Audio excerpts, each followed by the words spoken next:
ሰላም እግዚአብሔር ምስ ኩላኻትኩም ይኹን ፍትዋት ተኸታተልቲ ተሳኤ ጽናውያን መንፈሳዊ ሚድያ ንለማዓንቲ ብወቕታዊ ዛዕባ ከነዛተ ምስ መምህርና ሊቀ ጉባኤ ቀሺ መሰረት ተስፋይ ተመሊስናኩም ኣለና እንኳዕ ደህና መጹ ሊቀ ጉባኤ ኳ ሰላም ጸናሓቶም ግርም ለማዓንቲ ኣብ ወቕታዊ ዛዕባ ብጉዳይ መንበረ ሰላማን ብመንበረ ሸዋን ክንዛተ ተመሊስና ኣለና ናሕቶይ ከኣቱ መንበረ ሰላማን መንበረ ሸዋን ትማልን ሎምን ኣፈላላዮም እንታይ ይመስል በስመ አብ ወወልድ ወመንፈስ ቅዱስ አሐዱ አምላክ ከመይ ጸኒሓቶም እግዚአብሔር ይመስገን እግዚአብሔር አምላክ ምስ ኩላትና ይኹን አሜን ረድኤት እግዚአብሔር ኣይፈለና ምስረጦ ይግለጸልና ካብ ቆሪዮ ከም ኩናን ክሓርስ ከም ልማን ይምሓረና እግዚአብሔር አምላክ እና መንበረ ሸዋይ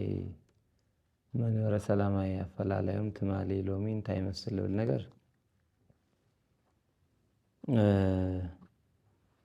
ببزح نجر أفعلالين نريالهم يعني مانياتو أو شوالت مسرتة منور حنت معلتي دي تجراي أو انتاوي راح تسرح أو زي أما التعامتات ولا حنت معلتي دي تجراي بتكريستيان صبوت تسرح بتهاري كله سمعنا ينفلت يلتي ممكن حزم علتي تبل أفتناي قدم حزت أرنت تبصحو أولع لذي هزوزي أرنت رأوجت دأوج من وري ناي إثيوبيا أرثوذكس عربية كريستيان مسارت أو تجرايو ناي كاثوليك مسارت أو تجرايو ناي مسلم مسارت أو تجرايو كأفريقيا ግን ነገር ግን እዚ ማሕበረሰብ ድማ ዘን ሃይማኖት ሃዚአን ላ መሰረተ ስለ ዝመፀ በዝሒ ተኸታሊ እምነት ናይ ኦርቶዶክስ ብፍላይ ድንህዋ ክልል እዚኣ እያ 97 ልዕሊኡ ብፐርሰንት ርኢቶ ኣሎ ካብ ሚእቲ ተኸታሊ ኦርቶዶክስ እዩ እዚ ድማ መዓት ብዙሕ ቅርሲ ብዙሓት ኣብያተ ክርስቲያናት ብዙሕ ምእመን ብዙሕ ሊቅ ዘለዎ ከባቢ እዩ ኮይኑ ግን ትናይ ቅድሚ ሕዚ ላትገበረ ድመፀ ኣብ 14 ክፍለ ዘመን እስካዕ ኸዚ ይቅርታ ደይትጠየቆ መንበረ ሸዋ ወይ ኢትዮጵያ ኦርቶዶክስ ተዋህዶ ቤተክርስቲያን ብ14 ክፍለ ዘመን ኣብ ልዕሊ ተጋሩ ላውፅሐቶ ግፍዒ ይቅርታ ክትጥይቕ ቢፋ ኣላ ትገብአ ኣይጠይቐቲ ብዙሓት ሊቃውንት ብዙሓት መነኮሳት ተመራመርቲ ምሁራት ሊቃውንቲ ሕማቕ ስም ለሃበት መናፍቃን ላበለት ኣብነት ደቂቀ እስጢፋኖስ ለሓረደት ላሳደደት ምስቲ መንግስቲ ብምዃን ትላግባ ትጣበቓ ቶም በሻዓይቱ ዝነበሩ ጨጋውያን ደይኮነ ስም ይህዎም ድቶም ተጋሩ ሊቃውንት ድቶም ተጋሩ መነኮሳት ሰርሕና ንብላዕ ኣብ ከተማ ድሙኑም ናይ ይበል መነኮስ ስለልወሉ ብቑዓት መነኮሳት ኣብ ጉንዳ ከባቢ ኣብ ዞባ ምብራቕ ትግራይ ከባቢ ዝናይ ዓጋመ ከባቢ ዝነበሩ መነኮሳት ኣጠቓላሊ ዝናይ ኣፅቢ ኣብ መላእ ትግራይ ዝነበሩ እስካዕ ጎጃም በፂሖም ዝነበሩ ብሊቅነቶም እስካዕ ጎንደር ሙሉእ ተቆፃፅሮም ዝነበሩ ብፍልስፍንኦም ተወዳደርቲ ዘይብሎም ቀትሪ ይሰርሑ ለይቲ ጸሎት ይሓድሩ ድቃስ ለይብሎም መነኮሳት ስም ኣውፅኣ ክሓት ትብላ ባዕላ ድናዕላ ምእመናን ተጋሩ ብምዃኖም ጥራሕ ጥቕዓት ኣውፅሓትሎም እያ እዚ ብቶም ናይ ባዕልና መራሕቲ ምልኣውነ ጳውሎስ ግዜ ኩሉ ይቅርታ ክጥየቕ ነበርዎ ሕዚ እውን ብለይ ብፁዕ ቅዱስ ኣቡነ ማትያስ ይቅርታ ክጥየቕ ነበርዎ እዛ ክልል እዚኣ ማለት እዩ ኣይትጠየቐይ ድሕሪኡ ብዙሓት በቃ ሃም ሃገር ናልግራኝ ናልገለ ብርክት ዝበሉ ብደቡብ ከባቢ ልመፁ ድትግራይ ተያቃፀሊ ተይደፈሪ ገለ ተይበሉ ዝሓለፈዎ ግዜ የለይ ሃም ሃይማኖት እዩ ኣለኹ ሃም ኦርቶዶክሳውያን ኮይኖም ድትግራይ ዳጥቅዑ ብዙሓት ናይ ሸዋ ነገስታት እነሆ ኮይኑ ግን ናባሻዓይቱ ትናገርካ ስለለይሃልቅ ላብዝና ሓዚ ላብዝና ይቐረባ ግዜ ብ2013 ልመፀ ጦርነት መን ዝፈጠሮ እዩ ቶም መርሕታ ናይታ ቤተ ክርስቲያን ኣብ ሸዋ ለለዉ መርሕታ ዝፈጠርዎ እቲ መንግስቲ ደይኮነ ውዳሴ ደይኮነ ሙገሳ ነብይና ሙሴና ካልእ ዶ ሽልማት ዶ ገጸ በረከት ዶ ካምልኽዎ ብልመስል መልክዑ እዚ ነገር እዚ ኣብ ልዕሊ ትግራይ ቤተ ክርስቲያን ጦርነት ተኣውጁ እዚ ምስ ኮነ ብዙሕ ሽግራት በፅሑ ብዙሕ ጉድኣት በፅሑ ብዙሓት ሊቃውንት ጠፍኦም ብዙሓት ምእመናን ኣካሎም ያና ግን ትግርኛ ተናጋሪ ብምባል ይገልጽዎ ሃምደይ ሰባት ይቆፅርና በቃ ብዙሕ ሽግራት መነኮሳት ወፅኦም ኣባእገሌ ዝበሃሉ መነኮሳት እዚ ጦርነት እዚ ክንድግፎ ያና ተጋሩ ክወድሙ እንህዎም ሰበኽቲ ናይታ ቤተ ክርስቲያን ናይታ ሸዋ ቤተ ክርስቲያን ሰበኽቲ ኣብ ላዕሊ ጣራ በፅሖም ዝነበሩ ለዳንኤል ክብረት ዞም ህዝቢ እዚኦም ካገፀ መሬት ክጠፍኡ እንህዎም ምባል ታሪኮም ከይግነይ ድድሕውር ድስሩ ይቅርታ ላጠየቕሉ ልነብሩ ሃወልቲ ቆይሙ ዕድመ ልክዖም ይቅርታ ላጠየቕሉ ደቆም ይቅርታ ላጠየቕሉ ዝቕመጡ መልክዕ ይፈጠር ሃወልቲ ይሰራሕ ልብሉ ሰባት ተፈጥሮም ኣብታ ቤተ ክርስቲያን ኣብ ሓንቲ ክልል ኣብ ኣፍሪካ ኣብ ናይጀርያ ምስለኒ ሓንቲ ክልል ነብራ ዝጠፍአት ኣሰራ ቢያፍራ ትበሃል እዛ ቢያፍራ ትበሃል ኸዚ ኣብ ናይጀርያ ቢያፍራ ብኻ እንድሕር ፀውዕኻ ትኽሰስ ትእሰር ትግራይ ብኻ ዝፀዋዕኻ ኣብ ኢትዮጵያ ሰብ ድማ ህገ መንግስቲ ወፅዎስ ትግራይ ልብል ስም ከይወፅእ ሓጢኣት ክኸውን ሰብ ክፈርሕ ክድንግፅ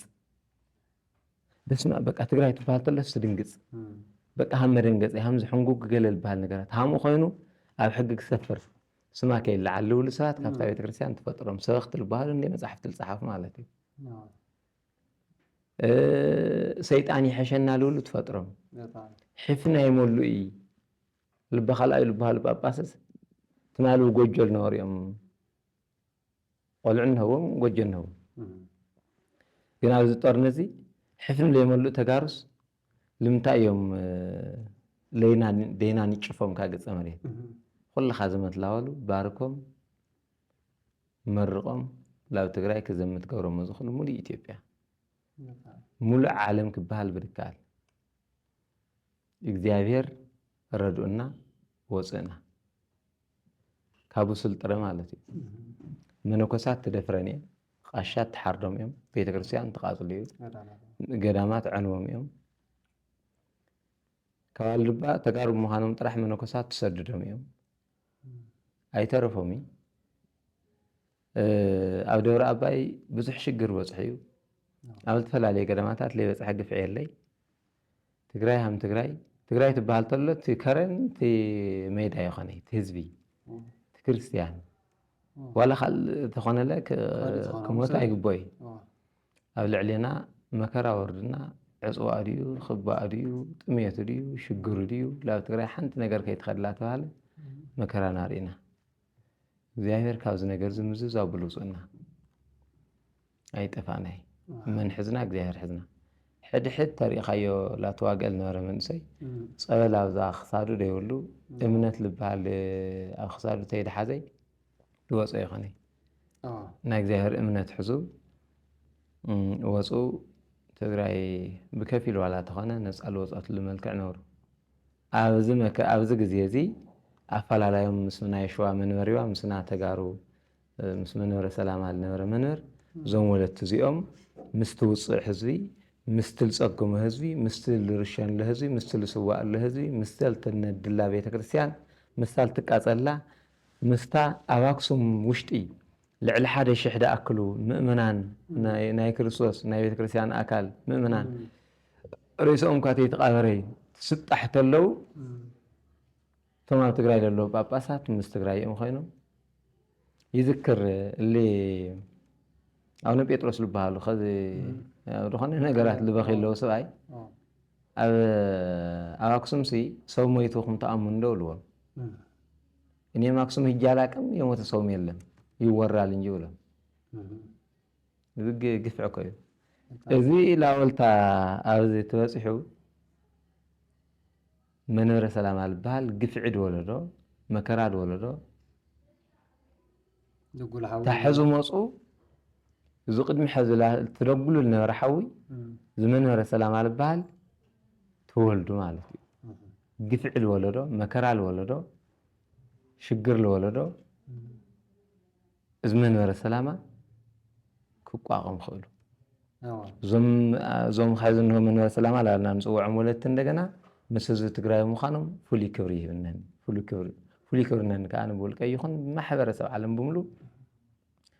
ኣብ ትግራዋይ ብምሉእ ኣብ ወፃኢ ዝነብር ይኹን ኣብ ውሽጢ ዓዲ ደስ በልዎ ትመስርቱ ኣብ መሰራርታው ብጣዕሚ ፅቡቕ ተባሂሉ ተኣምንሉ ናብ ቅድሚት ክወስደና እዩ ተምና ሸዋ መነኮሳት ተምና ሸዋ ጳጳሳት ጵጵስና ሂወቶም እንታይ ይመስል ዝብል ነገር ሓደ ቃል ካዘኻርካ ክኽእል እየ ብብፁዕ ቅዱስ ኣቡነ ክተጋሩ ኣብ ተኸድናዮ እናበላሸዮ ነገር ብዙሕ ነገር ነው ብብፁዕ ቅዱስ ኣቡነ ጳውሎስ ግዜ እዞም ሕዚ እንሆ ጳጳሳት እዞም ትግራይ ሕረድ ገምድሉ ዘለው ጳጳሳት ትሽዮም ተለው ሰዓት ብፁዕ ኣቡነ መርሃ ክርስቶስ እንታይ ይብሎም ነሮም እንዳውም በተክሊል ብንድራቸው ነው እንጂ እነዚህ ጳጳሳት ይሆናሉ እንዴ ውሎም ነብሮም ይባል ከዚ እቲ ጵጵስናም ጵጵስና አይሸትቲ ብፓትርያርክ አይእዘዙ ሰብአውነት የብሎሚ ጸሎት የብሎሚ ሰማያዊ ህይወት የብሎሚ መንፈሳዊ ስነ ምግባር የብሎሚ አተሐሳሶም ስጋዊው ኑሮኦም ስጋዊው ቆውዖም ስጋዊው ሁነታቶም ከባቢያዊው ክልላዊ አካሄዳ እዩ በቃ ሞቻ የብሎሚ ምስ ቤተ ክርስቲያን ብጣዕሚ ተራሐቁ እዮም ድኾነ ይኹን ስለ ህዝቢ አይቅንቁኒ ዱርለ መነኩሴ እንድሕር ቁርጥ ጳጳስ ቁርጥ ትበልዕ ተሎ ጳጳስ ውስኪ ትሰቲ ተሎ ጵጵስና ነው የለቲ ካብ መልክዓ ሚካኤል ክደግሙ መልክዓ ሳጥናኤል እዮም ድደግሙ ካብ ክርስቶስ ከኣምኑ ኣብ መተቲኦም ደኣምኑ ኣብ ጥንቋላዮም ደኣምኑ ኣብ ሰይጣን ምስሓብ ኣብ ዛር ምስሓብ እዮም ደኣምኑ መተተኛታት እዮም ጠንቆልቲኦም ቅብኣታውያን እዮም ኦርቶዶክሳውያን ኣይኾኒ ናይ ኣጋንንት ስብስብ እዮም ብዙሕ ነገር እዮም ስማ ኣጋንንት ዝፅውዕ በዓል ጋኔን እዩ ካብ መልክዓ ሚካኤል ይልቅ መልክዓ ሳጥናኤል እዮም ድደግሙ ክደግማ እየ እዛ ቃል እዚኣ ኣብ ሸዋ ብውሕድ ካብ 10 ተፀንሖም በይ ቶም 30 መልክዓ ሳጥናኤል ዘይደግም የለይ ንሮኦም ብክርስቶስ ይኾነ ኣብ ሰይጣን ልትደረኸ ንሮኦም ድነበሩ ድኡ ደምደም ድሸትቱ ናሸዋ ጳጳስ ፎቅ ለይብሉ የለይ ናሸዋ ጳጳስ ቢላ ገዛ ለይብሉ የለይ ናይ ሸዋ ጳጳስ بمليونات بأمائت مليونات أو كيسو أو حساو دا خعبت أيو دا عقور أيو ناشوا باباس تايم ما أكلك بطعمي خل التحساسهم بشقط قط لغل أيو بطعم حماقات يوم بطعم نورامات يوم أنا كنا قروا لي خل أو خاوري لنا نقر بزح نقرنا أي متشوتاي ሓደ ማሕበረሰብ ካብቲ ሓደ ማሕበረሰብ ድተሓተ ገብሮም እዮም ድርዩ ብክርስቶስ ዘንድ ኩሉ ኸዓርያ ኢኻ ብኣቶም ግን ሃምኡ የለይ ኣዕርና ፍላሕና ብዝሰሜን ከባቢ ልንነብር ሰባት እዚ እዩ ዋላ ዳ ኣምሓራ ለይምችው ቶም ኣዲስ ኣበባ ዘለዉ ጳጳሳት ትግራይ ተወቕዕና ዶ እሽሎም እሽሎም እንኳ ደኣስ ኣዝሙቶም ባርኮም ዶ ለልሕዝ እንደገና ኣምሓራ ማሕበረሰብ ዝሰሜን ውቃዕለት ዶ ጣጥኦም ይኾነ ምክንያቱ ሳቶም ኦርቶዶክስ ዝበሃል ሃይማኖት ምስቲ ዝኾነ ኣካል ኮይኖም ካጥፍእዎ እዮም ልደልዩ ቅብኣታውያን እዮም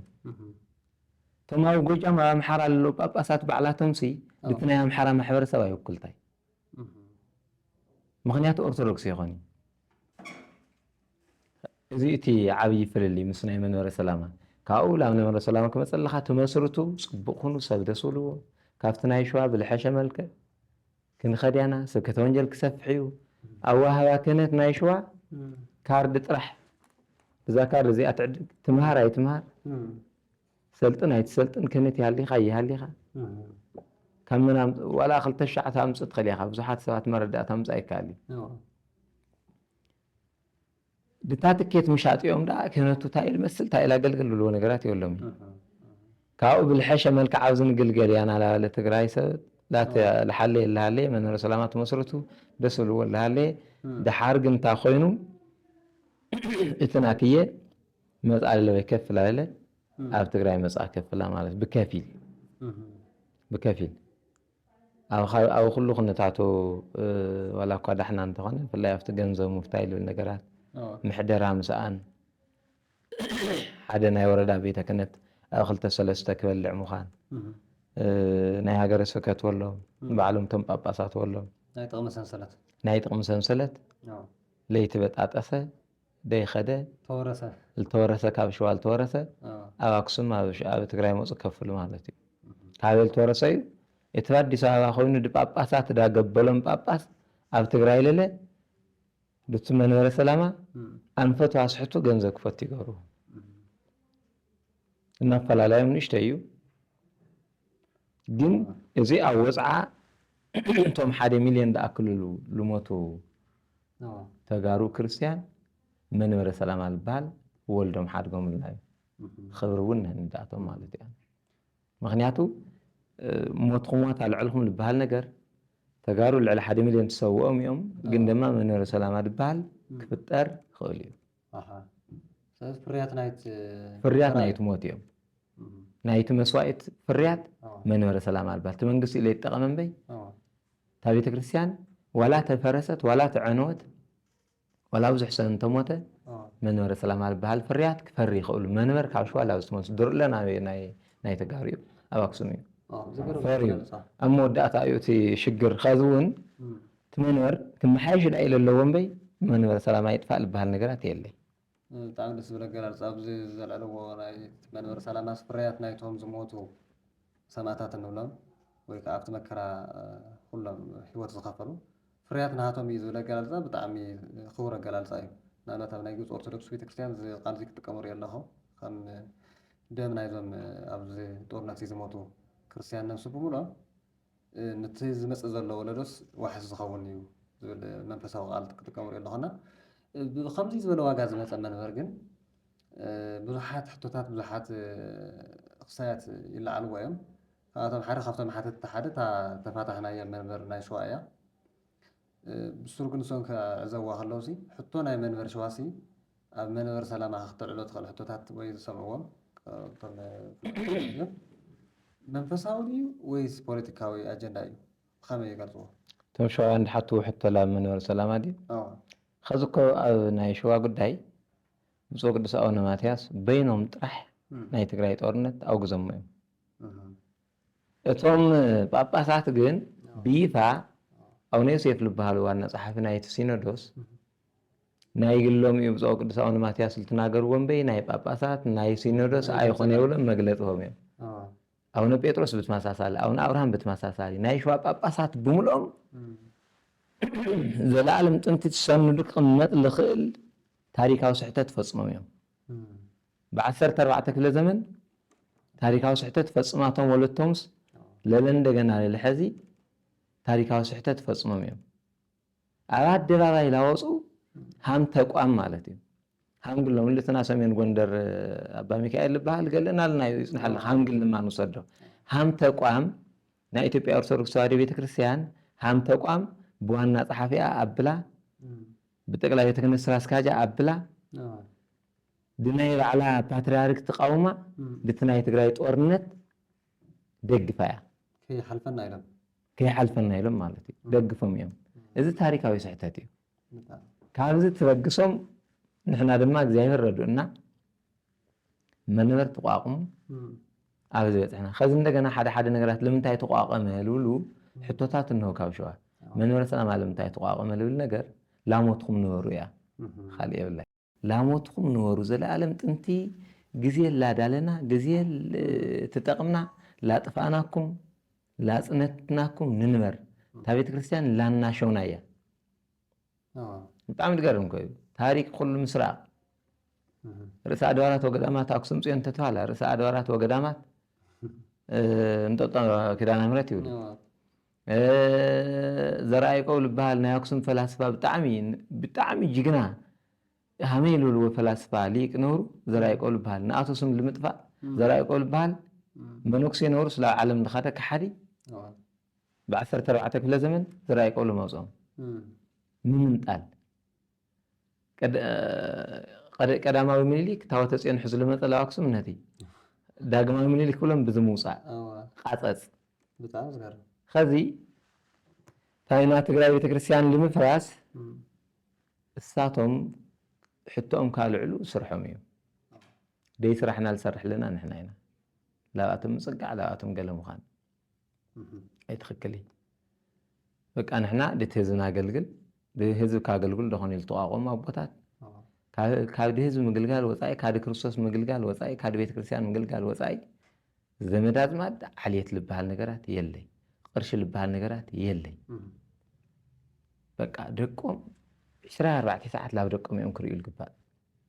ካልእ ስራሕ የብሎም ቤተ ክርስቲያን ይርዩ ካልእ ስራሕ የብሎም ክርስቶስ ይርዩ ቅርሺ ኢዶሚ ክትጣበቅ ክትደሓዝ የብለን ግን ዘንብል ላብ ጥቕማ ዘንብሉ ኣብ መሰራርታኡ ብጣዕሚ ፅቡቕ ነብሩ ግን ደማ ላበይ ዘንብሉት መንበረ ሰላማ ላብ ጥቕሚ ዓይነት ላብ ዓልየታዊ ላብ ከባቢያዊ ላብ ዓልየታዊ ላብ ከባቢያዊ ላብ ጎጋኻ ላብ ግልኻ ምዝምባል መፁ ካብኡ ያህብሃል የለ ሃገረ ስብከት ይበድል ያህብሃል የለይ ወረዳ ይበድል ያህብሃል የለይ ከዚ ብጣዕሚ ፍርስርስብሉ ማለት እዩ ብጣዕሚ ዓብዪ ሽግር በፅሑ ኣብታ ቤተ ክርስቲያን ሰፊሑ እማ ብደቃ እማ ትማል ምስኣ ኮይኖም ድበኸዩ ምስኣ ኮይኖም ድደመዩ ኣብ ፀገማ ግዜ ምስኣ ኮይኖም ኣብ ጎድና ድቆሙ ከዚ ግን ንሽተተየ ንፋስ ብብል ምስ በለ ትመልሶም ሃም ሸምባቆ ምውዝዋዝ ጀምሩ ማለት እዩ እናተይ ናይ ሸዋ ሕቶ ክሓቱ ይኽእሉ መቅለዎም እኮ ስራሕ ታናክየ ዓዲ እኮ ብሃይማኖት ሲኹን ብካልእ ሲኹን ክምቀል ምግባር ኮያ ታና ተጋሩ ስንፍና ፈልጥለ ይዋ ትዲ ብሃይማኖት ስወሎ ብካልእ ስወሎ ናትና ስንፍና ታያ በቃ ትግራዋይ ሰብ ምክትል ያ ቦምበር ይትገብር ማ እርስ በርሱ ላትናሓንሐ ይቕመጥ ካብኡ ፍታሕተ ኢልና ሰብ ድዝክሮ የለይ ይስረቀስ ይዓምፅስ እዚ ድእርስ በርስና ምፍልላይ ይኸው ኣፍታና ኣብ ዓለም መራሕቲ ልትገበረት ለለ ብሃይማኖት መራሕቲ ለለ ኣብ ክልተ ክጨድዎም ሙሉ ማለት እዩ ሃምርግሀ ኣሕዛን እዩ እና ናይ ሸዋ ሕቶ ትኽክል ይኾነ መንበረ ሰላማ ይምፁ ላዚ ሓደ ንኾን ድሕትረልዩ እንድሕ ኮይኑ እታ መንበረ ፓትርያርክ ኣብ ኣክሱም እያ ክትኾን ዘለዋ ኣብ ኣክሱም መሰረት አለ ይኾነ መንበረ ፕትርክና ተቐባልነት የብሉ ግለይ ስለ ዝፀገመ ንቐሽ መሰለስ ካብ ኣክሱም ትነቕሉ መንበረ ሰላማ ሸዋይ እተይ ክብል ኣይኽእልን ሃመይ ተበኻኒ ጥንቱ ልመፀ ኣብ ኣክሱም እዩ ኣብ ኣክሱም እንድሕ ነበረ ብብሄር ናማንም ዓዲ ይኹን ሃይማኖት ኦርቶዶክስ ይኹን እምበይ ናማንም ኦሮሞስ ይኹን ኣምሓራይስ ይኹን መፁ ፓትርያርክ ክኾን ይኽእል ትግራዋይ ክኾን ይበሃል መንበረ ሰላማ እንደገና ምሕደራይ እምበይ ሃይማኖት ይኾን ኣብዚ ክብራ ሰማዕትና ክትፈልጥዎ ልግባእ መንበረ ሰላማ ልበሃል ነገር ምሕደራይ እምበይ ሃይማኖት ይኾን ሃይማኖት ንጽህቲ ቅድስቲ ቀጥተኛ ሓቀኛ ኦርቶዶክስ ተዋህዶ ቤተክርስቲያን ትግራይ ሃይማኖትና እሳ ኣብ ኢትዮጵያ ትልይ ትኽእል ኣብ ካልእ ዓዲ ትልይ ትኽእል ታ ኦርቶዶክስ ኣብ ዓለም ዘላ ኦርቶዶክስ ሓንቲ እያ ሓንቲ ሃይማኖትና ሓደ ኣምላክና ሓንቲ ጥምቀትና ካብ ዝወፃኢ እኖ ክብል ኣይኽእል ናተይ እምነት እዩ ነገር ግን ብብሄር ልትደረኸ ሽሞት ብብሄር ልተረኸ ጵጵስና ወዲ ብሄር ናበይ ብሄር ያኻ ናበይ ዓዲ ያኻ ናበይ ከባቢ ያኻ ትምህርቱ በደይ ያገድስ ኣብቲ ናይ ሸዋ ይኹን ኣብ ዝና ትግራይ የለሎ ኩነታት ብገንዘብ ምሻም ተሕማም ናይ ሸዋ ትግራይ ትሰርሕላ ዘለና እያ ኣብ ሸዋ እኮ ጳጳስ ክትኾን ሚልዮናት ኢላ ዳልየካ ወይ ናይ ከባቢ ኢላ ዳልየካ ናይ ብሄር ሓደ ሁለተኛ ብዙሕ ገንዘብ ክትሕዝነካ ካብኡ ገበርካ ጳጳስ ክትኾን ኢኻ ገንዘብ ትሕዝያኻ ድገበርካ ደብሪ መሓዳር ትኾን ኢኻ ሸዋ ኣብ ኣዲስ ኣበባ ገንዘብ ክትሕዝያኻ ገንዘብ ይሃልኻ ትምህርትካ በደያ ገድስ ገበኻ ትቅድስ ኢኻ ገንዘብ ትሕዝያኻ ብዲቁና ወትፈትንኻ ወይ ገለ ይኾነይ ድገበርካ ትጽጋዕ ኢኻ خذ አዲስ አበባ ላሰርሐ ነበረ አምላክ ኮይንላ ትገልገለ ነበረ ገንዘብ ኣብ አዲስ አበባ ኣብ ዝለለ መፁ ምስራሕ ግን ምጅማሩ ብጣዕሚ ደሕዝን መናእታቶም ሕቶ ዝተኾነ ተቐባልነት ግን የብሉ ካብ መንበረ ሰላማስ ካብ ኣክሱም ትነቕሉ ለ4 ኪሎ ይኽእል ዝብል ሰብ የለይ ክብል እውን ይኽእል መዚኦም ግን የንላቐቕ እዩ ተኣፍቅሮ ንዋይል ትበሃል ነገራት ካብዞም ኣቦታ እዚኣ ክትወፅእ ንምነ ጥራሕ ዘይኮነ ንሰርሐላ ኢና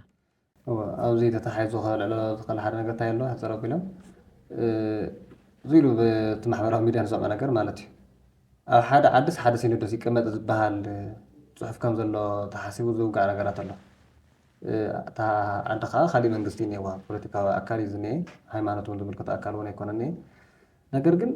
እንዳውም ካብ ኣብነት ተሪእናስ ኣብ ውሽጢ ኣሜሪካ ኳስ ናይ ብጣዕሚ ብዙሓት ዓድታት ሲኖዶሳት እዮም ዘለዉ ኣብ ውሽጢ ሓንቲ ዓዲ ኣሜሪካ ማለት እዩ ኦርቶዶክስ ኮይኖም እኳ ንባዕሉ ማለት ናይ ግብፅስ ናይ ሶርያስ ዝተፈላለዩ ናይ ኢትዮጵያ እውን እዚ ኮይኑ እናሃለወ ግን ንምንታይ እዩ ሃገር ተሸርሺራ ወይ እቲ ሃይማኖት እውን ነኺኢኹም ሓደነት ኣፍሪስኩም ዝብል ነገር ክመፅእ ዝኽእል ሕዚ እኮ ሃመይ ድዩ ምስቲ መንግስቲ ድሕር መንግስቲ ዕውራት ዝኾኒ ኣልየ ለኩም ምዕራፍ 23 ማቴዎስ ወንጌል ሲ ኣልየ ለኩም ጸሓፍቲ ፈሪሳውያን ኣምህርተ እውራን ዝበሎም ልክዕ እዩ ድድሕርቲ መንግስቲ እዮም ላኸዱ ድድሕር ድሾመ እዚ ዝወለዱ እንደገና ከሃድያን ነገስታት ኣላውያን ጳጳሳት ክፍጠሩ ከሎም ትግራይ ትድብደብ ሽሎም ድስሕቁ ድምርቁ ናይ መንደኻ ዛና ኸዝና ትድብደብላቲ ኣዲስ ኣበባ ድዮናዩ ናይ ኣርሲ ክርስቲያን ኸዚ ሕረድለዩ ናይ ኣርሲ ክርስቲያን እናተሓረዱ ታና 4 ኪሎ ለላቲ ቤተ ክርስቲያን ካብ ብፁዕ ቅዱስ ኣቡነ ማትያስ ወፃኢ ንኡሳት 1-2-3 ክፀንሑ እዮም ይቅርታ ይገበረለይ እቶም መብዛሕቲኦም ወዞም ቃዳሕ ላበለዮም መግለፂ ድው ኣነባብኦም ባዕሉ ጥብኣት የብሉ ትልህዎ መግለፂ ማለት እዩ ትልናገርዎታ ንግግር ውሕዳት ኣብ ጎድና ኣርሲ ክርስቲያን ድቆም ነው ንኣርሲ ክርስቲያን ክሞት የብሎሚ ላወሉ ላዓል ታሕትሉ ነው ቶም ካልኣት ግን ደሞዞም ጥራሕ ይጉድሎም በይ ምንም በቃ ልብልዎ ነገራት የለቲ ድድሕርቲ መንግስቲ እዮም ላኸዱ ከዚ ካብ ኣክሱም ድድሕር መንግስቲ ላብ ዛጉየ ካብ ዛጉየ እንደገና ብምጭበርባር ላብ ሸዋ ድድሕር መንግስቲ ላኸደት ኸይዳኣታ ቤተ ክርስቲያን ቶም ጳጳሳት ፅግዕተኛ ኮይኖም ማለት እዩ ኮይኑ ግን ናይ ግብፂ ቤተ ክርስቲያን እኳ ተሪእና ከዚ እንህቦ ቤተ መንግስቱ ካይሮ እዩ ርእሰ ከተማ ናይ ግብፂ ካይሮ እያ ትበሃል ግን እቲ መንበረ ፕትርክና ግናዊነቲ ኣብ እስክንድርያ እዩ ኣብ ሓደ ክልል እዩ ማለት እዩ ከዚ እቲ ታሪካዊ ቦታ ማእኸል ገበርካ ኢኻ ፓትርያርክ ተቕመሉ ፓትርያርክ ክቆም ዝኽእል ኣብ ኣክሱም እዩ ከዛ ብዛዕነ ሕቶ ንህኒ ብጣዕሚ ብፁዕ ቅዱስ ኣቡነ ማትያስ ከዚ ኣብ ኣክሱም ክኾኑ ይግባእ ኣብኡ ኮይኖም ዋላ ኢትዮጵያ ቃል ከለ ድሙሉ ኣፍሪካ ዋላ ይኹኑ ግን ታሪካዊ ቦታ ሓድግኻ ሳመ ገብረኻ ላብ ደም ልፈሳ ኮያታ ከየ ከዚ ኣብቲ ታሪካዊ ቦታ ልንህቦ ኣብኡ ኮይንካ ድኩሉ ክትኾን ትኽእል ኢኻ እና ሲኖዶስ ምቁቃሙ ምንም ፀገም የለ ምሕደራ እዩ ክብለካ ዳሸግር ነገር የለ ልትፈለየ ሃይማኖት ካዕደ የለ ኣብ ኢትዮጵያ ልትፈለየ የለ ኣብ ትግራይ ልትፈለየ የለ እቲ ምእመን ኦርቶዶክስ ኢላምልኽ ይቅርታ ኦርቶዶክስ ሃይማኖት ክርስቶስ ኢላምልኽ ኣብ ትግራይ ዘሎ ክርስቲያን እንደገና ኦርቶዶክስ ሃይማኖት ክርስቶስ ኢላምልኽ ብንስሓ ትመልሱ ስጋኡ ይበልዕ ደሙ ይሰቲ ፍጹም ድሕነት ይረክብ ካብ ዝወፃ የለቲ ኮይኑ ግን ምሕደራ ወላ 10 ምሕደራ ልትገበር ትኽእል ጠርናፍካ ሓደ ፓትርያርክ ገበርካ ማለት እዩ ነገር ግን እቲ ፓትርያርክ ክኾን ድንህቦ ኣፍታ ጥንታዊቲ ቀጥተኛይ እታ ታሪክ ሕዛል ፀንሐት ኣክሱም እዩ ክኾን ድግባእ ወድበ ይኹን በደይ ኣገድስ ጥራሕ ሃይማኖቲ ብቑዕነቲ ኣቦነቲ ብቑዕ ይኹን ጥራሕ ብጣዕሚ ፅቡቕ እስኪ መጠቓለሊ ክኾኑ እናብናሃለዎ እውን ናብቲ መፍትሒ ሓሳብ ክወስደና ቅድሚ ሕዚ ኣብቲ ናይ ሸዋ እናሃለና ሓደ ቋንቋ ዘይዛረቡ ሊቃነ ጳጳሳት እዮም ነይሮምና ኣብ ትግራይ ኮይኖም ግን ትግርኛ እናተዛረቡ ብሓደ ክመኽሩ ዘይኽእሉ ቀጢሎም ናብ ሸዋ ዝኸዱ ነይሮም ንቕድሚ ሕዚ ዝነበረ ማሕበር ናይ ሸዋ ስለዝጥቀሙ ነበሩ ማለት እዩ። ሕዚ ግን ኣብ ሓደ መንበር ኣብ ሓደ ማሕበር ናይ ቤተክርስትያን ኮይኖም ተጠርኒፎም እናሃለዉ እቲ ተደልየ ጥቕሚ ተደልየ ዓላማ ከሳኽዑ ዘይኽእሉ ምክንያት እንታይ እዩ? ቅድም ኢልና ኣቡነ ዮሃንስ ሓደ ሊቀ ጳጳስ ኮይኖም ሙሉእ ትግራይ ሰረት ሰሪቶም ዝሓለፉ ታሪክ ንርኢ ኢና። ሕዚ ግን ይትረፍሱ ካሊእ ሓደጋ ኢና ንርኢ ዘለና እሞ ከመይ እዩ እዚ ክኸውን ዝኽእል? ዓላማኣቶም ካሳኽዑ ዘይከኣሉ ነገራት እዞም ናብ ትግራይ ዘለዉ ጳጳሳት ግቦም ክበቅዑ ዘይከኣሉ ከመይ ይመስለካ? ናይ ነፍሲ ስራሕ እናሰራሕካ ናይ ስጋ ስራሕ ውስኽ እንድሕር ኣቢኻላ ኣይትኾን ይፈርስ። በቃ ኣፍታ ናይ መንፈሳዊ ስራሕቲ ናይ ስጋ ስራሕ ወስኾምላ፣ ኣፍታ ናይ ሰማያዊ ስራሕቲ ናይ ዓለም ስራሕቲ ትወሰኸታ። ተሓደ ይረግም ተሓደ ይመርቕ። እቶም ገለ ደቂ ካህናት ጾሞም ይሓድሩ ድፍን ብሎም፣ እቶም ደቂ ሓደ ካህን ግን ልዕሊ ዓቐን ይበልዑ፣ ልዕሊ ዓቐን ይሰትዩ፣ ልዕሊ ዓቐን ይነብሩ። ክልተ ሰለስተ ስራሕ ይፍጠሮም። በገዛ ደቆም ኩሉ ክርስቲያን ደቆም ዝኾነ ኢና ትግራይ ድነታዊ ትግራይ ዝነብር ማሕበረሰብ ኣፈላላይ ይገብርሉ። እንኳን ዶ ኣብ ውልቀ መፅኻስ ከለ ናቲ ሓደ ከባቢ ሃምደይ ክርስቲያን ናቲ ሓደ ከባቢ ሃም ክርስቲያን ገበርካ ምቁፃር ተርእዮታት ኣብ ናይ ስጋ ስራሕቲ ማዕረ ማዕረ ምስና ነብሲ ምኻድ ካብኡ ንእሽተይ ነገር እንድሕር ሃልያትካ ናይ ስጋ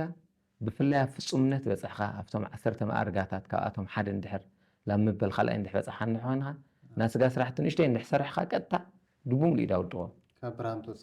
ብርሃን ትወፅእ ኣለኻ። ሓደ ሰብኣይ ሓደ ባሕታዊ ብጣዕሚ ብቑዕ ባሕታዊ ኮይኑ ብደመና ላኸደ ካብ ዕለታት ሓደ መዓልቲ ሰማይ ሰማይ ላኸደ ምስ ኣቦ ላተኸራኸረ ድቕመጥ ሓደ ጎረባይ ግን ነበሩ ምቀኛ ዝኾነ ብጣዕሚ ሕማቕ ጎረባይ ካብኡ ዝኣምንስ ኣብ ዝግራት ላገምጠላ ክደፍእ እሱ ብሰማይ ኸዱለት መነኩሴ እቲ ባሕታዊ ካብኡ ላገምጠላ ርእይዎ ዋይ እዚ ርጉም ሰብኣይ ዘኽትድኣም ወልደይ ሓደ ገታ ኮይኑ ግራት ኣቦ ይደፍእ ኣለዉ ብሉ ትናግሩ ኣብቲ ላዕለይ ኮይኑ እዛ ደመናለ ላበይ ውርድ ኣቡላቶ ላፍታ ግራት ንዓለም ስራሕቲ ናትካ ዋታ ገድሽካ ለቕኻያ ኻስኻ ይድፋእስ ኣይድፋእስ እንታይ ገደሸካ ብምባል ማለት እዩ። ሰብ ቁልካ ስራሕ ካሊእ ትሰርሕ ኣብ ማዕርጋት ብሰማይ ምኻድ በፅሑ ዝነበረ ባሕታዊ 7 ዓመት ዝኣክል ኣፍታ መሬት ተቐምጡ እንደገና ድሕሪኡ መልሱሉ እግዚኣብሔር። ኣብ ማዕርጋት በፅሑ ዝነበረ ሰብ ንእሽተይ ሓጢኣት ትሰርሕ ተሎ ሃምዝናትና ዓለም ንብር ኣይኮነ ኣዕሪ ይድቕፃዕ ኣዕሪ ላብ ድሕሪ ትልምለስ ከዚ ተዓቢ ሽግር ለየሳኽ ዓይልወሎም ወለትና ናይ ትግራይ ጳጳሳት ወለትና ኣፍቲ ናይ መንፈሳዊ ስራሕቲ ኣፍቲ ናይ ጵጵስና ስራሕቲ ኣፍቲ ናይ ክህነት ስራሕቲ ኣፍታ ናይ ቤተክርስትያን ስራሕቲ ናይ ስጋ ስራሕ ሕውሽል ስለላበሉ ኣፍቲ ናይ እግዚኣብሔር ስራሕቲ ቅርሺ ሕውሽል ስለላበሉ ቅርሺ እግዚኣብሔር ኣይሳነይ ሓዊ ገለባይ ብሓደ ምሕዳር ማለት እዩ። ቅርሺ እግዚኣብሔር ሓደ ገብረካ ክወስሎም እየ ተባኻሲ ሓዊ ገለባይ ብሓደ ምሕዳር ይቐልል ኣይኾን ወይም እንደገና በርበሬ ዋዓይኒ ወይ ሓመዲ ዋዓይኒ ብሓደ ክነብር ረኸዚ ቅርሺ እግዚኣብሔር ብሓደ ካንብሮም እየ ዝብል ንሃይማኖት ኣቦ በምን ተኣምር ክኾነ ይኽእል ኣይሰምር እያ ይኾነሊ እሱ ዕላማኣቶም ላብ ድሕረት ዝመለሶም። ኣቡነ ዮሃንስ እኮ ሓደ እኮ እዮም ፀሓይ እኮ ሓንቲ እያ ዳዓለ ሙሉእ ታብርህላ ሓደ እዮም እቶም ወላዲ እዮም ዓፅሞም ግን ይቃስቅስ። ኣቡነ ዮሃንስ ዓድኹም ሃምዚ ኮይና ስም ጥራሕ ድሓዙ ግን ድማ ብተግባራቶም ካብኣኹም ይኹን ካብ ኣቡነ መርሃ ክርስቶስ ዓዲ ቅዱስ ያሬድ ትግራይ ሃምዚ ኮይና ዓድሊ ዘርኣ ያዕቆብ ትግራይ ሃምዚ ኮይና ዓድሊ ኣቡነ ይምኣታ ትግራይ ሃምዚ ኮይና ናይ ብዙሓት ኣሽሓት ቅዱሳን ዓዲ ትግራይ ዓድሊ ኣፄ ካሌብ ዓድሊ ኣፄ ገብረ መስቀል ዓድሊ ሮማይ ዓድሊ ኣብርሃ ፅብሃ ትግራይ ሃምዚ ኮይና ናይ ቀረባ ግዜ ዓድሊ ሃፀ ዮሃንስ ዓድሊ ራእሲ ኣሉላ ዓድሊ ራእሲ ወልደ ስላሴ ትግራይ እዚ ኮይና ምርኣይ ብጣዕሚ ደሕዝን። ላብና ኣቡነ ዮሃንስ ክመፅእ ኣለኻ أو يوحنس بينهم لا صرحوا من نور سراحتي تقص أبليهم بقدمها لي هذا يروب جمرها اسكعرايا لله بيت كريستيان حدا بحنت عيني أمدريوه بمعر عيني أمدريوه نادياتهم حلويش اللي لقيت عيني لافت حنت خلال دريوه خالت عيني لافت حنت خلال دريوه بخالت عيني دتود حدا خلاوي بخال عيني أمدريوه دتود حدا خلاوي بخال عيني أمدريوه زمن حزب باسات ناوني يوحنس عيني جن معر عيني أتري همس حيرو كل دي أعتبر ناوني يوحنس عيني سخبا يروبتا يخ سخبا ما أخلي يخ سخبا عقامة يخ سخبا رايا يخيولي أو كلهم تاريخ صرحة محالفهم عاطمهم دا أم تقاصقصوا حدا نقر يقبر يفردن بي الصم تاريخ نقر كالتنا قروم نقراتنا دوكمنتون أكبر أرواق دي سلاؤني يوحنس خورات سمعتي سلاؤني يوحنس ترح دوكمنتات ملو دوكمنت أكبر نخوض أرواق دي وتخطى تالك مزأكمي تايولهم سي كاب جوز إيكو ببسنا دامسوه باترارك النت دامسوه نعم بس أدرش أون يوحنس يوم خونتاتو مسرعي ووشوا خايدو كنت ببسنا رخص هم بلا لا وقوقي مسخونة تاولهم يبهال أون يوحنس بركتهم يسحنا إذا ببسنا دبهال كاب خابرو اللي تقمت عدي أمسناسي أبزر أكينا ركسو ولهم يبهال أتا تبهالات هنوسر كاب جلس خابرو اللي تقمت ناجلس باباس كل شيء ملو يريد باباس ممكن كتاخنو سي ملو يريد كان لتسافر مكينة مؤمن هاي سافري مؤمن خير خاطر قي خان ما تولى يمنا فقري ناي أبن الساعة توم فوتو توم قصايان مؤمنان مشيت ما يأمروا وهم سلادنا ممكن دفوتنا دحنا كن دحنا ري قالوا لنا مؤمن جبرنا يسرحنا أو خاور القمة ببسنا كاب خاور القمة أمسنا أو رخصوا عدد أكينا ركسوا لهم كم من فساو خور سورينا أو أكينا ورد أولهم لما هم رأينا ورم مالتي أو نيانس لما هم رأينا ورم بتعم رخصوا بينهم السرح وسرحتي أنا سي بقدم هاي كاب سولارات إنه باش عيتو لقيت أمهم إنه خزي سولارات باش عيتو جزيل تقيت أمه كاب طاليانا مصوم قيت أمهم يتناول حدرا دختامات للا نازك اللي زيخا نازك اللي يخا ايولي نعمل لا إثيوبيا دختامات أمصوم هزلا مرو ما يزحولي موقي خذ فرسي اللي يسو كقصلوه يخالي كقصلوه تاسي يقول تاي مالتي أوني يوحنس مالت مرت سوقيو بسرح دا أمنو بصولت دا أمنو بإግዚአብሔር ነቶም ተወዳዳር ለይብሎም ብሰው ሁሉ ማዕረ ዓይነ ድርዩ እግዚአብሔር ብቻ ዳምልኹ ግዚኦሚ ሰዓቶሚ ገንዘቦሚ ኣብ ቤተ ክርስቲያን እንዳውዕሉ ቤተ ክርስቲያን ኣቦነሮም ድሕሮም ታ ኮይኑ ድትናቶም ስራሕ ዳቀጽል ትስኑ ብዙሓት ጳጳሳት ሸሞም ኸዚ ህንድና ዮምና በይኖም مسرح سنم كلهم تأكيوم مسرح ما حدقو كلا ارتبرتهم فقر سنم بطعم نات حادة مستيريا وصت حادة قال يخون تايزة ذكر عريم بتعمي نايل زيهم ولا زيهم لسرحوا سرحتي بتعمي سودنك يفزحيو ممكن كسرحتها اتل سرح له دي غصلو كاد أس داود دومسات فترمنا مالتي أزي تيجلس خيك حلف ولا يخل نجرات جن حذي بقدماي بزحت ناقرنا بزحت زارنا أنا مجلس تاتوصيو كونجو منهم اللي جبر نجرات يلي وصا أرهنتي منفس إن كم وصا يجب إيو تتكسا أي ملثي ارتبرتم أو أنا سلامة الحزوة وين إنه بينهم مالتي ويخال أي هاليوم ما يفلتي أما درخص قاعد وصو بينهم يوم وزحت خاتالنا خالم باباساتون كاب دخنا حلفنتهم صنحوا لهم 4 معلت دما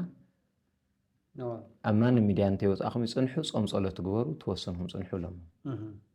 الصوم للزاو تياخوري لا ميديا وصم أبزك حلفوا الخل ما الأخت بقدم يوني ولا نينورو بصعونا سلامة بيرق قلب هالنجر يتجبر خندولي كتجبر ندحللكم ندحر خوينكم كتجبر لأمنتيو أو إن أنصار نجر جن 4 معلتي تولكم نخم بعدكم عاصوكم أبوتات رولكم مخر سمعكم 4 معلتي زمت أبعلو عبي صلوتي صلوت كجوري اللي منين لهم صار ينا أبوتاتنا اللي موسى يسأليم لبهال ولادي من يتكفتنا تولتلو بطعمي حدا جنيا سوي نورو بطعمي صحي لا ملخ حيال توادادار لي يقولوا سوي نور دحرجن لمن فساوي هو تخيلوا أب قدام آتيو كفتنا تولتي يتعب منيت ولادي دخلنا سردو قدس يا قدس ولو دون سيسأليم كقدس بقى من طلعت لا دقم الله عليه دقم له ولو هو بالخير خا بصفعت وقعها الثخا نقف زري كي يتقدس ولا بصفعت وقعها كاودي لك سمع له ريفتنا ايد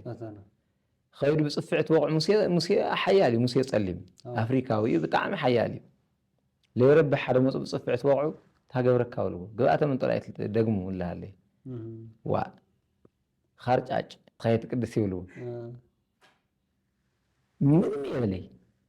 እንካ ሁሉ ዛቀ መጽሐፍ ቅዳሴ ይርከባብሉ ወሶ ይሄ ታውል ካውሎ ሞቶም አምኔት ምንም የበለ ይውሉ በልኸይር ካለ ጸርፍካ ቀድስ ወለው ልዎ ጸርፍ እንደገና ቀድስ ወለው እሺ ወሉ ተቀበሉ ቀድስ ሃምዝል ኾና በክፀን ያለ ኸዚ እቲ ለበጽሐኩም ጥቅዓት ይኹን በደያ ገድስ አቦታት ብሙሉኦም በአብላጫ ድምጽ ላይ ይኹን ብሙሉ ድምጽ ላይ ይኹን 40 መዓልት ላዛላዛ ተይበኻይ ሱዋይ እተይ ጸልቱ ለምኩም ነይ ብጻውነ ሰላማ ዛው ተቀበልኩም ገዳም እተይ 40 መዓልት ጸልቱ ስለ ሀገርኩም ስለ ህዝብኩም ስለ መንበርኩም ጸሎት ጎሪኤል هم حدا ولادنا يتا بيت كريستيان زي اي كبل خلت ነገር حدا نايت من ورا سلام علامه كساخا من دبل ما كسمع او سلامه خزي سمع عند حلمكو دنګ داوص اخايو بغواي غور خداوص اخايو ነገራት بقع يخون ايخون بديا قدس لفتنا كون سللخل كابل وصقال كاب كازنا لتوكس ጥይት توقعيا كابوتات لوصت قال እንደገና عظم يسبر يو حبي شجرات تامص يخلي اذا انت يخني يتال وصت قال كتغبر بريم المشرف 4 معلتي او صلت كحلف نوم او سلام دحريو لانه هو مقرتا يخون خلقات تهاليو لافت منبر مقرات من داك تغبرو خزي أبتقرأ عبي شجر أقاطم لولتي دوت أنجرات ليه متجبر يا دحرق الجور كجبر زوم ولادي أنت جمزيات التجربة على حشيو كود أتو من ورا سلامة خزي بزوح حتم منان جراد أتيم منه يوم بق أكفرس لخون قلدك خون لولو نجرات أي فرسي خلت نجر حمل لارخم حمل لار نهاية كريستيان كنا جرو الخل خلت نجر نو خلت يوم أونا سلامة أبوز أونا سلامة مخري حمل لولاديو كما كرو الخل سيو كاو كاك إم بقى الناس أمخان أيك أيوم ሁለተኛ ደም ይችኳል በቃ ታ ከብላ ለኸል ቶም ኻላት ወለት እንደገና ድሕር 4 መዓልቲ መኽሮም ላ ሓደ መጾም መንበረ ሰላማ ላ ቅድሚት ልግስግሰሉ መልክዕ ምፍጣር መንበረ ሰላማ አይፈርስ ይሉ ለኹሉ ምኽንያት ወላ ቋዞም ሰዓዛቶም ኣብ ሕዚ ሽግር ያጋጥም አሸጋገሮም ናዮ ላብዝል ክንበጽሕ ሃምዝል ክንደራደር ሃምዝል ክንዛረብ ባዕሉ ዝነጻነ ዝምግናይ ኮቀልከ ይመስለካ ኣብዚ ጽሑም ናዮ ነጋ دبقع ولادك مصيخل ويلك بعلاتهم كاب جيجام تمرم هبقعتكم مصيخلو كاولين فلتي بقعات اليوم ظاهري ساتم يلفالط مالتي النابت ولبتي من ور السلامه كابستات كجبر يبل كاو تحنتي مؤمنان ديد حزهم مالناتي لبلا